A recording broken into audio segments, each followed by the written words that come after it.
or smelting or international tax law or something, not the arts. And you know what? He's right, but only so. So when I got into video production, I was super blessed because the person who taught me was a production manager, a producer for PBS.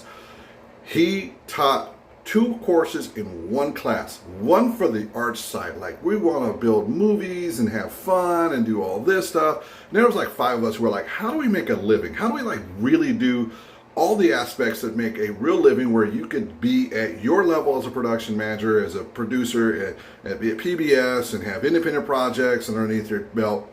And he pulled us aside and we went through a whole entire different course. And I have been living off that course for decades now and have always been able to find a way to stay within the curve. And the gentleman that said, oh, follow the screen, that was one of the first lessons I was taught way back in the day by someone who produced for PBS and was a production manager, was up there in the high levels. And what he taught us was it's not the arts that pays you, it's the entertainment that pays you. There's 2 words when everyone talks about art and entertainment.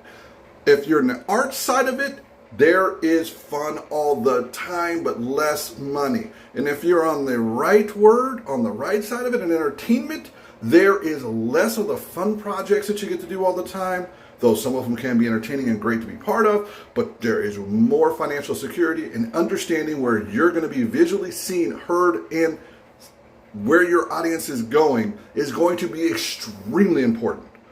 And that was what he taught us. And all of us have succeeded.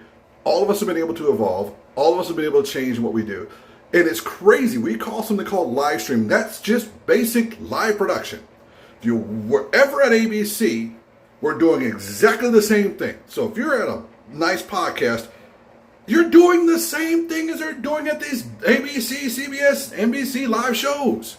The only difference is you're live streaming on YouTube instead of a freaking affiliate. That's the reason why the people who are in live streaming and other stuff are still popping jobs. When you're doing live production and you're streaming that, you're capturing it, and then it's being used later for impact videos. That is the same job they did for like ABC, CBS, and NBC when it used to be exclusively them. We are in the world now where if you can't see the old correlation with the new correlation, you're going to suffer.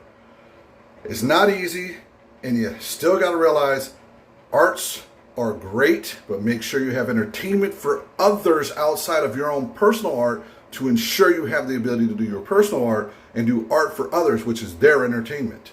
Very unique perspective. My PBS producer and production manager and teacher taught me this. I'm blessed that he did.